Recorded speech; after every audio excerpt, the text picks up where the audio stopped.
Hello everyone, welcome back to my channel. I am Pallavi Bisin, first year MBBS student from Government Medical College Schedule. तो हम start कर रहे हैं physiology और physiology में सबसे पहले जो हम स्टार्ट कर रहे हैं वो है जनरल फिजियोलॉजी। अब फिजियोलॉजी में भी मैं सारे टॉपिक नहीं कवर करवा सकती क्योंकि बहुत ही वास्ट है, तो हम जो इम्पॉर्टेंट टॉपिक्स हैं जिन पर आपको ज़्यादा ध्यान देना है उन टॉपिक्स पर वीडियो बनाने की कोशिश करेंगे। तो ये सारे टॉपिक एग्ज़ाम ओरिएंटेड भी हैं और आप नॉर्मल डेली भी जब आपकी क्लासेस लगेंगी और इनके बारे में ऑलरेडी पढ़कर जाएंगे तो आप लोगों को फ़ायदा ही होगा। तो चलिए स्टार्ट करते हैं। सबसे पहला टॉपिक है सेल मेम्ब्रेन। आप यहाँ पर देख सकते हैं सेल मेम्ब्रेन का स्ट्रक्चर और आपको थोड़ा बहुत आइडिया ऑलरेडी है सेल मेम्ब्रेन के बारे में, बट डिटेल आज हम इसके बारे में पढ़ने वाले हैं। सेल मेम्ब्रेन एक प्रोटेक्टिव शीट है जो एनवेलप करती है सेल बॉडी को और इसको हम प्लाज्मा मेम्ब्रेन या फिर प्लाज्मा लेमा भी कहते हैं। ये मेम्ब्रेन सेपरेट करती है फ्लूइड आउटसाइड द सेल जिसे हम एक्स्ट्रा सेलुलर फ्लूइड बोलते हैं and the fluid inside the cell जिसे हम इंट्रासेलुलर फ्लूइड बोलते हैं। उसके बाद ये जो मेम्ब्रेन है ये सेमी परमेएबल नेचर की होती है, इसीलिए free exchange of certain substance between the ECF and ICF देखा जाता है। Thickness of cell membrane varies from 75 to 111 angstrom. अब हम देखते हैं composition of cell membrane. Cell membrane तीन चीज़ से मिलकर बनी है, प्रोटीन, लिपिड, कार्बोहाइड्रेट। प्रोटीन सबसे ज़्यादा 55%, lipid 40% and carbohydrate is 5% only.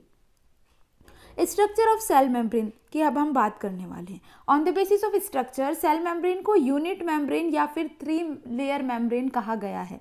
जब इलेक्ट्रॉन माइक्रोस्कोपिक स्टडी की गई तो उससे ये पता चला कि मेम्ब्रेन में 3 लेयर होती है, जिसमें 1 सेंट्रल लेयर जिसको इलेक्ट्रॉन ल्यूसेंट लेयर बोलते हैं एंड 2 इलेक्ट्रॉन डेंस लेयर। अब इसे हम ज़्यादा अच्छे से समझते हैं। जो इलेक्ट्रॉन डेंस लेयर है वो सेंट्रली प्लेस्ड है, मतलब ये लिपिड की लेयर को इलेक्ट्रॉन डेंस लेयर बोल रहे हैं और यहाँ पर यही लिखा हुआ है central layer is lipid layer formed by lipid substance. और जो बाहर की 2 लेयर है the other 2 layer are protein layer formed by protein. Cell membrane contain some carbohydrate molecules also. Next अब हम देख रहे हैं structural model of cell membrane. तो बहुत सारे मॉडल आए, जैसे डेनेले और डेविसन का मॉडल आया, sandwich model, unit membrane model आया, बट ये मॉडल एक्सेप्टेड नहीं है। अभी जो एक्सेप्टेड मॉडल है वो है फ्लूइड मोज़ेक मॉडल जो सिंगर और निकोलसन ने 1972 में दिया था और this model is accepted by the scientist till now.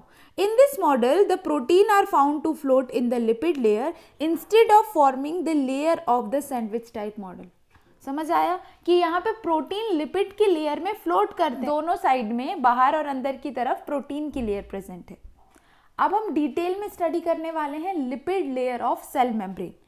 तो जो सेंट्रल लेयर है बाइलेयर स्ट्रक्चर वो लिपिड का बना हुआ है। आपको मैं डायग्राम में दिखाती हूँ, ये लिपिड का बना हुआ है। आपको लिपिड का हेड और लिपिड के टेल्स दिखाई दे रहे हैं और ये जो पर्पल कलर से आपको दिखाई दे रहा है ये है प्रोटीन और आपको यहाँ पे कार्बोहाइड्रेट्स भी दिखाई दे रहे हैं। तो आपको ये डायग्राम ड्रॉ करना है। चलिए अब हम पढ़ते हैं। जो सेंट्रल लेयर है वो लिपिड की बाइलेयर है। अभी जैसे आप लोगों ने देखा ये बनी होती है by thin film of lipid. The characteristic feature of lipid layer is that ये फ्लूइड नेचर की होती है बट और सॉलिड नहीं होती है। So the portion of the membrane move from one point to another point along the surface of the cell, इसीलिए ये मूवेबल होती है। The material dissolved in lipid layer also move to all the area of the cell membrane. ठीक है, major lipid कौन कौन से हैं? एक फॉस्फोलिपिड होता है और एक कोलेस्ट्रॉल प्रेजेंट होता है। तो अब हम पढ़ते हैं फॉस्फोलिपिड के बारे में। Phospholipid are the lipid substance containing phosphorus and fatty acid, जैसे कि amino phospholipid, sphingomyelin, phosphatidyl choline, ये सारे नाम है। आपको सभी याद नहीं करना है, आप 2-3 भी नाम याद करेंगे तो आपका काम चल जाएगा। फॉस्फोलिपिड्स, ये इतने सारे टाइप्स के फॉस्फोलिपिड्स प्रेजेंट होते हैं। Phospholipid molecules are arrange in 2 layer. Each phospholipid molecule resemble the head pin in shape. जैसे अभी आपने डायग्राम में देखा इस तरह से आपको राउंडेड हेड और टेल दिखाई दे रहा था, तो ये उसी चीज़ की बात कर रहा है। The outer part of the phospholipid molecule is called the head portion and the inner part is called as the tail portion. Head portion is the polar and is soluble in water and had strong affinity for water। ठीक है, जो head portion है मतलब जो बाहरी वाला है वो वाटर soluble है और वाटर के लिए उसकी अच्छी एफिनिटी है। और जो टेल पोर्शन है वो नॉन पोलर है और इंसॉल्युबल है वाटर में, इसीलिए ये हाइड्रोफोबिक है। The two layer of phospholipid are arrange in such a way that the hydrophobic जो टेल है वो सेंटर की तरफ आ जाती है और दोनों जो हेड पोर्शन है वो बाहर की तरफ रह जाते हैं। Hydrophilic head portion of outer layer face the ECF, मतलब बाहर की तरफ फेस करता है, and those of inner layer face ICF। तो देखो दो लेयर में अरेंज है यहाँ पर लिपिड, तो जो हेड पोर्शन है वो ECF और ICF को फेस करता है और जो टेल पोर्शन है वो सेंटर में रह जाता है। एक और बार मैं आप लोगों को डायग्राम में दिखा, हेड है वो बाहर ECF की तरफ है और जो टेल है वो अंदर की तरफ है और इधर साइड ICF है। तो यहाँ बीच में टेल आ गई है और जो ये फेस कर रहा है ये क्योंकि हाइड्रोफिलिक है हेड पोर्शन, इसीलिए ये बाहर और इधर की तरफ है और बीच में हाइड्रोफोबिक टेल को रखा है। ये कुछ इस तरह अरेंज है। अब हमने देखा था लिपिड में कौन कौन से दो लिपिड प्रेजेंट होते हैं, फॉस्फोलिपिड जिसके बारे में अभी हमने पढ़ लिया, और दूसरा होता है कोलेस्ट्रॉल। तो कोलेस्ट्रॉल के बारे में भी पढ़ लेते हैं। Cholesterol molecules are arrange in between the phospholipid molecule. Phospholipid के बीच बीच में ही ये अरेंज होते हैं। Phospholipid are soft and oily structure and cholesterol helps to pack the phospholipid. ठीक है, समझ आ गया कि कोलेस्ट्रॉल इसकी पैकेजिंग में हेल्प करता है in the membrane. So cholesterol is responsible for structural integrity of lipid layer of the cell membrane. ठीक है, अब हम देखते हैं function of lipid layer in cell membrane. तो ये जो लिपिड लेयर की हमने अभी बात करी फॉस्फोलिपिड और कोलेस्ट्रॉल की, इसका फंक्शन क्या है? तो lipid layer of the cell membrane ये एक सेमी परमिएबल मेम्ब्रेन है और अलाउ करती है only the fat soluble substance to pass through it. ठीक है, thus the fat soluble substance like oxygen, carbon dioxide and alcohol can pass through this lipid layer. The water soluble substance such as glucose, urea and electrolyte cannot pass through this layer. अब हम बात करने वाले हैं protein layer of the membrane. Protein कहाँ present है? Outer side और inner side, lipid के बाहर और अंदर। Protein layer of the cell membrane are electron dense layer. These layer cover the two surface of the central lipid layer. Protein layer give protection to the central lipid layer. ठीक है, protein substance present in these layer are mostly glycoprotein. ठीक है, protein molecule are classified into two category. एक integral protein होता है जिसे हम transmembrane protein बोलते हैं और एक पेरिफेरल प्रोटीन होता है जिसे पेरिफेरल मेम्ब्रेन प्रोटीन बोलते हैं। तो हम सबसे पहले देखने वाले इंटीग्रल प्रोटीन। इंटीग्रल प्रोटीन मतलब जो बीच में प्रेजेंट है। यहाँ पर आप इसमें देख सकते हैं, ये है इंटीग्रल प्रोटीन जो पूरी थिकनेस जितनी है आपकी सेल मेम्ब्रेन की उसको कवर कर रहा है, तो इसको हम इंटीग्रल प्रोटीन बोलते हैं। और ये जो सिर्फ बाहर एक ही साइड प्रेजेंट है उसे हम पेरिफेरल प्रोटीन बोलते हैं। तो इंटीग्रल प्रोटीन और transmembrane protein are the protein that pass through entire thickness of cell membrane from one side to the other side. ये जो प्रोटीन होते हैं ये टाइटली बाउंड होते हैं with the cell membrane. Example integral protein के cell adhesion protein, cell junction protein, some carrier protein, channel protein, some hormone receptor, antigen या फिर कुछ एंजाइम इंटीग्रल प्रोटीन के एग्जाम्पल्स हैं। अब हम बात करते हैं पेरिफेरल प्रोटीन। पेरिफेरल प्रोटीन और peripheral membrane protein are the protein which are partially embedded in the outer and inner surface of the cell membrane. जैसे मैंने अभी आपको बताया, पेरिफेरल प्रोटीन किसी एक साइड पे प्रेजेंट है and do not penetrate the cell membrane.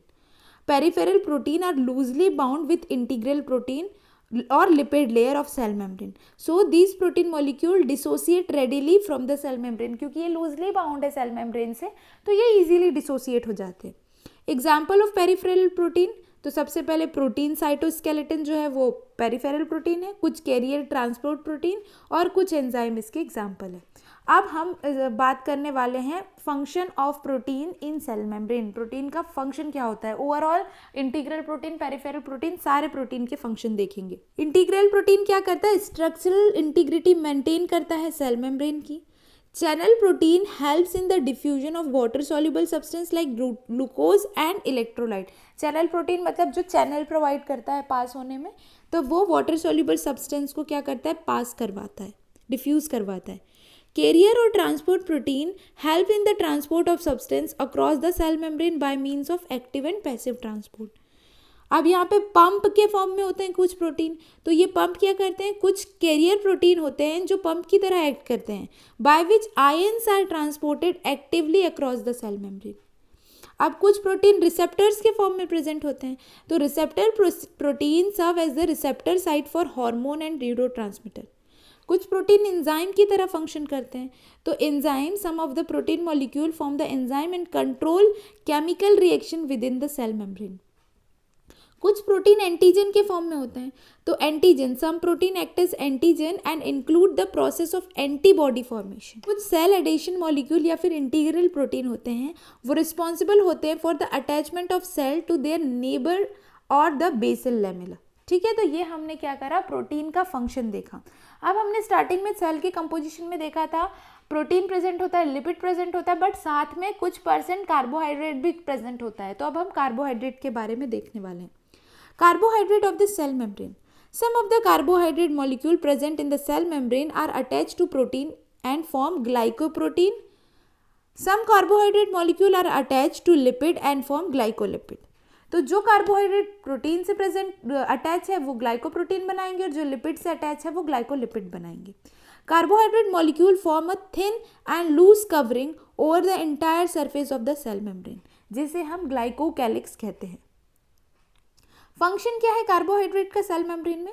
Carbohydrate molecules are negatively charge and do not permit the negatively charge substance to move in and out of the cell. Glycocalyx from the neighbouring cell helps in the tight fixation of cell with one another, मतलब आपस में दो cell को fix करने में ये मदद करता है।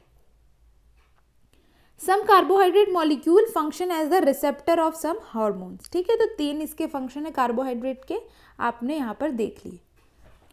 अब हम देखेंगे function of overall function of cell membrane. अभी तक हमने लिपिड देखा, प्रोटीन देखा, कार्बोहाइड्रेट देखा, उनके इंडिविजुअल फंक्शन देखे। अब हम सेल मेम्ब्रेन के ओवरऑल फंक्शन क्या है वो देखने वाले हैं। तो सेल मेम्ब्रेन का प्रोटेक्टिव फंक्शन होता है, जैसे cell membrane protect the cytoplasm and organelle present in the cytoplasm. Cell membrane selective permeability होती है सेल मेम्ब्रेन में, तो cell membrane act as a semi permeable membrane which allow only some substance to pass through it and act as a barrier for other substance. Okay, cell membrane का absorptive function होता है, जैसे nutrients are absorbed into the cell through the cell membrane. Cell membrane का excretory function होता है, जैसे metabolites and other waste product from the cell are excreted out through the cell membrane. Cell membrane के through gases का exchange होता है, oxygen enter the cell from the blood and carbon dioxide leave the cell and enter the blood through the cell membrane. Cell membrane size और shape को भी maintain करने में help करती है। Cell membrane is responsible for the maintenance of shape and size of the cell.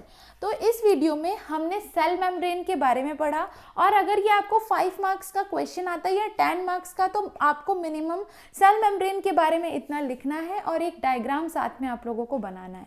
I think आप लोगों को ये समझ आया होगा। मैं नेक्स्ट वीडियो नेक्स्ट टॉपिक पर जल्दी बनाऊंगी। Thank you so much for watching this video. Do like, share and subscribe to my channel. Bye bye.